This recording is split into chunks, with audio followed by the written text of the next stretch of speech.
আসলে তো প্রধানমন্ত্রী পদত্যাগ করেন নাই, আমরা তো করেন। জানি। প্রধানমন্ত্রী ওপেনলি বলেছে, তারপরে রাষ্ট্রপতি নিজে বলেছে যে আমার সামনে তো কোনো পদত্যাগ পত্র দেওয়া হয়নি। সেটাই। একমাত্র প্রধানমন্ত্রী ফিজিক্যালি হাজির হয়ে পদত্যাগ পত্র দিবেন। আচ্ছা, এই যদি হয় ঘটনা, তাহলে একটা মিথ্যার উপরে ভর করে একটা অন্তর্বর্তীকালীন সরকার গঠিত হলো। শুধু কি প্রধানমন্ত্রী পদত্যাগ করেছেন এই মিথ্যা কথাটা বলেছে? সেটা হচ্ছে যে 8ই অগাস্ট 2024 সালে যেই অন্তর্বর্তীকালীন সরকার বলে যেটিকে বলা হয়েছিল, সেটির বৈধতার একটা প্রশ্ন আসবে। আমি এটাও জানি যে এটি অলরেডি একটা বৈধতা হাইকোর্ট দিয়ে দিয়েছে, সুপ্রিম কোর্ট দিয়ে দিয়েছে, অ্যাপিলেট ডিভিশন বলেছে যে এই সরকার বৈধ। এবং এটাই খুব স্বাভাবিক, ওদের নিজেদের মধ্য থেকে প্রশ্নগুলো উঠে এটাকে একটা বৈধতা দিয়ে রেখেছে কোর্টে, ভবিষ্যতে যাতে একই ম্যাটার নিয়ে সেকেন্ড টাইম কোশ্চেন করা না যায়। কিন্তু এটা নিয়ে প্রশ্ন আসবে, এই প্রশ্ন আসবার অ্যাভিনিউ আসলে আছে, এমন না যে এটাকে আমরা সেকেন্ড টাইম কোশ্চেন করতে পারবো না এটা লিগ্যালিটি নিয়ে। একদম। এই যে আমি আমার বক্তব্যের শুরুতে আপনাকে বললাম যে আমাদের সামনে একটা বড় ধরনের নজির রয়েছে, সেটা হচ্ছে 5th অ্যামেন্ডমেন্ট বাতিল কেস। আপনি হয়তো বা জানবেন যে মুন সিনেমা হল যে ভদ্রলোকের ছিল, জিয়াউর রহমানের আমলে এই মুন সিনেমা হলটাকে সরকার অ্যাকোয়ার করে নিয়ে যায়। আমি সংক্ষেপে বলছি, তো যিনি এটার মালিক ছিলেন তিনি বারবার এগুলোকে আদালতে চ্যালেঞ্জ করেছেন যে ভাই আমার এই সিনেমা হলটাকে আপনি অ্যাকোয়ার করে রাষ্ট্রায়ত্ত সম্পত্তি করে টরে নিচ্ছেন। এটা দীর্ঘদিন রিড করার পরে এটা দীর্ঘদিন আদালতে বন্দী ছিল, এটা নিয়ে হয়নি। পরবর্তী সময়ে এটা আদালতে ওঠে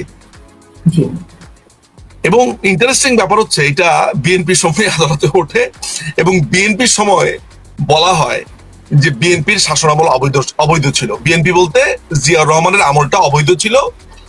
ওই রায়ের মাধ্যমে Italian marble company limited versus state, এই মামলার ভেতরেই একটা ঐতিহাসিক রায় আসে, যেখানে বলা হয় যে 75-এর 15ই অগাস্টের পর মোশতাকের শাসনামল, সায়েমের শাসনামল এবং জিয়াউর রহমানের শাসনামল, এই তিনটা শাসনামলকে অবৈধ ঘোষণা করা হয়। কিছু কিছু জায়গাতে ক্ষমা ঘোষণা করা হয় যে যেগুলো অলরেডি ঘটে গেছে। এখন ওই সময় জারিকৃত একটা আইন দিয়ে ধরেন কারো বিয়ে হয়েছে, ওই বিয়ে তো আর অবৈধ হবে না, ওগুলো পলিসি রিজনে এমন একটা ঘটনা ঘটবে যে আপনি চারদিকে উল্টাপাল্টা লেগে যাবে।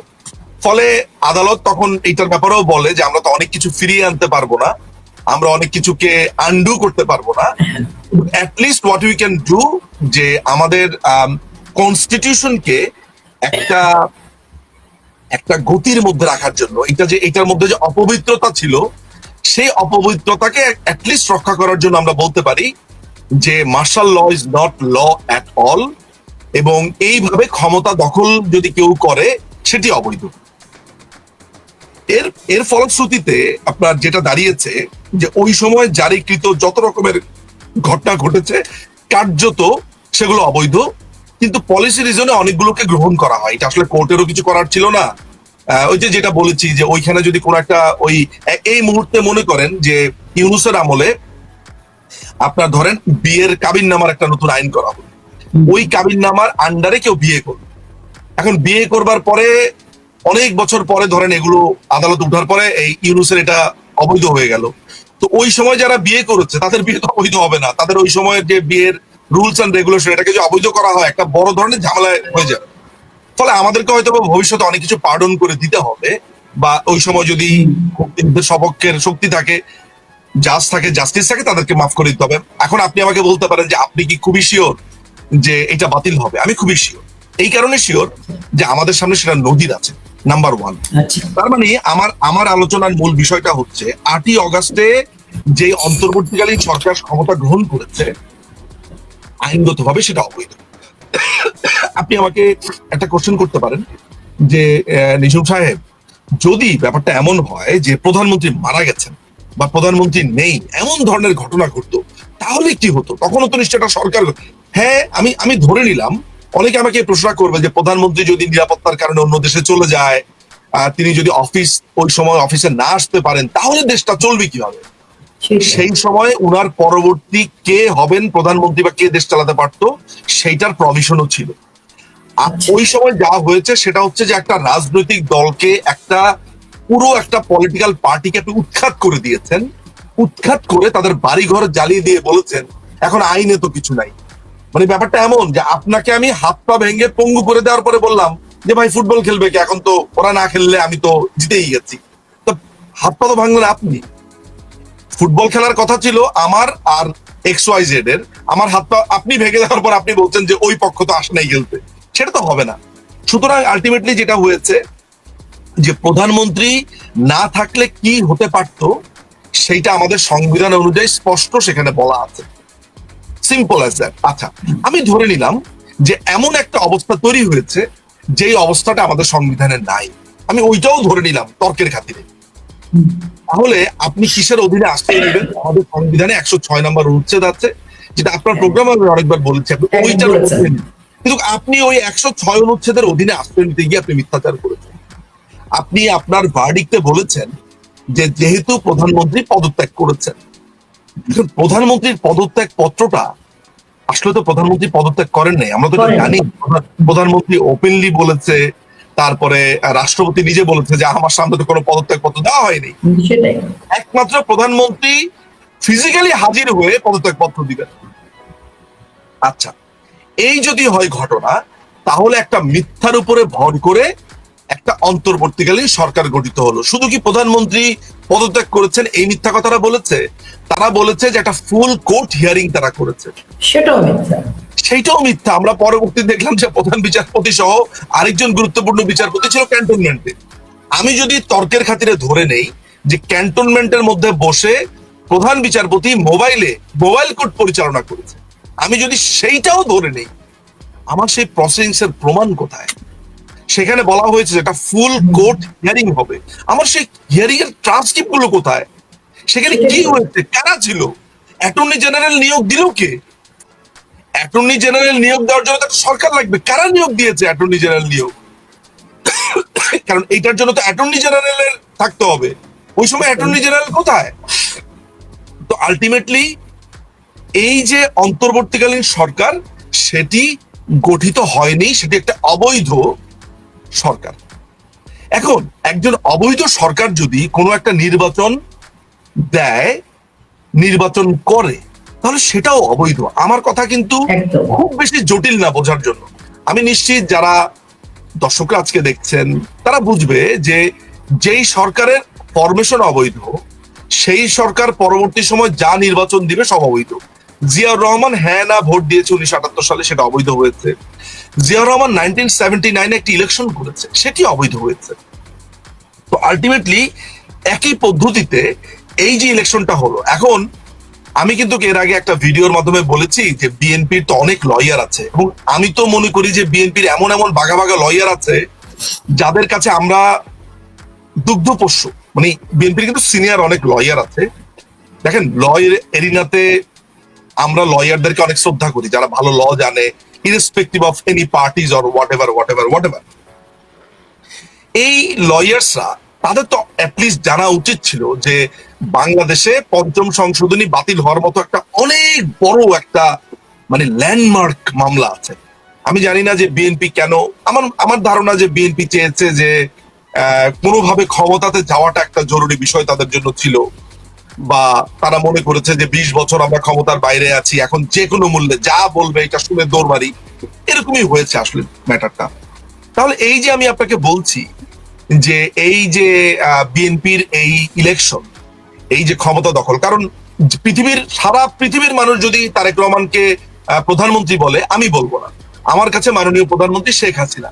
এখন আপনি আমাকে যদি বলেন যে কিভাবে আপনার কাছে মাননীয় প্রধানমন্ত্রী শেখ হাসিনা, আমি বলবো সংবিধানকে আপনি রীতিমতো এটাকে আপনি কাটছাট করে শেষ করে ফেলেছেন। আপনি আমাকে একটা কথা বলেন তো, যে এই যে গণভোট দিয়েছে, এই গণভোটের প্রভিশন তো বাংলাদেশের সংবিধানে নেই। এটি পঞ্চদশ সংশোধনীর মাধ্যমে গণভোট বাতিল হয়ে গেছে। এই গণভোট দেওয়ার এখতিয়ার একমাত্র পার্লামেন্টের আছে, যেটা এখন বিএনপি বলছে। সেখানে বলেছে, একটা কথা মাথায় রাখবেন, আইনে বহুল ব্যবহৃত একটা বিষয় আছে, একটা কনসেপ্ট আছে, সেটি হচ্ছে basic structure of the constitution. ইন্ডিয়ার বিখ্যাত মামলা আছে, গোলকনাথ মামলা আছে, মিনার্ভা মিলস মামলা আছে, কাসাবান্দ ভারতী মামলা আছে। এই তিনটি মামলা এত ল্যান্ডমার্ক মামলা যে বাংলাদেশে এই মামলা নজির বহুবার ব্যবহৃত হয়েছে। পাকিস্তানে এই মামলা নজির হয়েছে, ইংল্যান্ডেও এই মামলা basic structure of the constitution আলোচনাতে আসে। এই মামলাগুলোতে মোটামুটি একটা ধারণা দিয়ে দেওয়া হয়েছে যে একটা কনস্টিটিউশনের বেসিক স্ট্রাকচারটা কি। এই মামলাগুলোর পথ ধরে বাংলাদেশের আদালত অষ্টম সংশোধনী মামলাতে, বিশেষ করে 16তম সংশোধনী যে মামলা, যেখানে সুরেন্দ্র কুমার সিনহার সাথে সরকারের এক ধরনের মানে বড় ধরনের কি বলবো, এক ধরনের অযাচিত একটা ঘটনার জন্ম হয়। এই basic structure of the constitution এবং সর্বশেষ এইটা যে ইস্যুটা এসেছিল ত্রয়োদশ সংশোধনী বাতিলের মামলা, যেটি আপনার ওই যে তত্ত্বাবধায়ক সরকার মামলা বলে পরিচিত, সেইখানে বেসিক স্ট্রাকচার বলে আলাপ এসেছে। এখন একটা সংবিধানের বেসিক স্ট্রাকচারটা কি, এটা এক একটা মামলাতে এক এক রকম ভাবে বলেছে।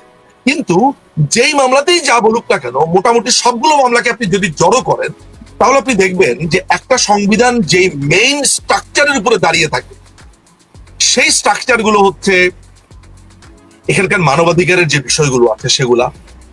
এই সংবিধান যেই ঘটনার মাধ্যমে আপনার উৎপত্তি হয়েছে, মুক্তিযুদ্ধ, এগুলো আনপ্যারালাল, এগুলো ধরেন ডিসপিউটেড না, এগুলোকে আপনি আর কোনোদিন চেঞ্জ করতে পারবেন না। আপনি ভাই জুলাই সনদ নামে একটা কি চোথা বানাইছেন, যেটার মধ্যে আপনি রীতিমতো আমার আমার আমার যে দেশের মূলনীতি গণতন্ত্র, সমাজতন্ত্র, ধর্মনিরপেক্ষতা এবং জাতীয়তাবাদ, বাঙালি জাতীয়তাবাদ, সেইটাকে আপনি রিমুভ করে আপনি 3টা মূলনীতি এনেছেন। হ্যাঁ, ওই 3টা মূলনীতি আমাদের ইসের ছিল, ওই যে কি জানি বলে, স্বাধীনতার ঘোষণাপত্রে ছিল, যেটার একটা ইলাবোরেটেড রূপ হচ্ছে এই 4টা। আপনি সেটাকে বাদ দিয়ে দিয়েছেন। আপনি কি basic principal of the constitution, basic structure of the কনস্টিটিউশনকে এইভাবে আপনি মুখের কথাতে চেঞ্জ করে দিতে পারেন? ব্যাপারটা কেমন হলো? ওরা 37টা দলকে ডাক দিয়েছে। এই 37টা দলের, আপনারা বিশ্বাস করেন, এই 37টা দলের লিস্ট আমার সামনে আছে। আপনি 6টা দলের নাম আপনি শুনেছেন, আর বাকি এগুলোর নাম আপনি আপনার এই জীবনেও শুনেন।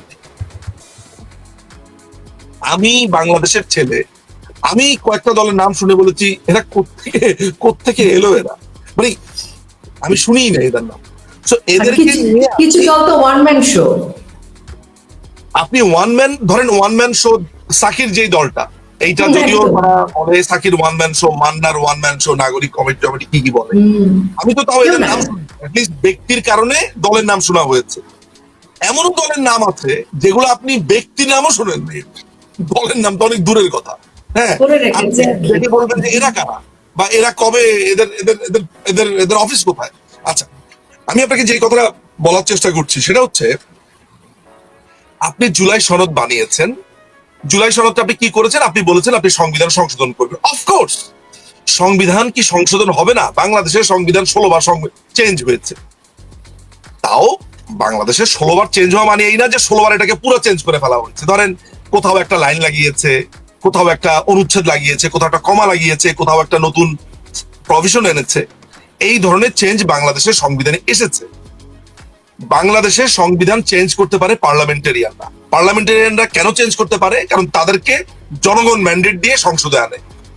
আপনি কোন ধরনের ম্যান্ডেট ছাড়া আটলান্টিক কাউন্সিলের একজন সিআই এর এজেন্ট আলী রিয়াজ, যিনি পড়াশোনা করেছেন সমাজ বিজ্ঞানে, যিনি আর্টসের স্টুডেন্ট, যিনি কোনোদিন আইনের কাছাকাছি যান নাই, তাকে আপনি সংবিধান সংশোধন কমিটির প্রধান বানিয়ে দিয়েছেন।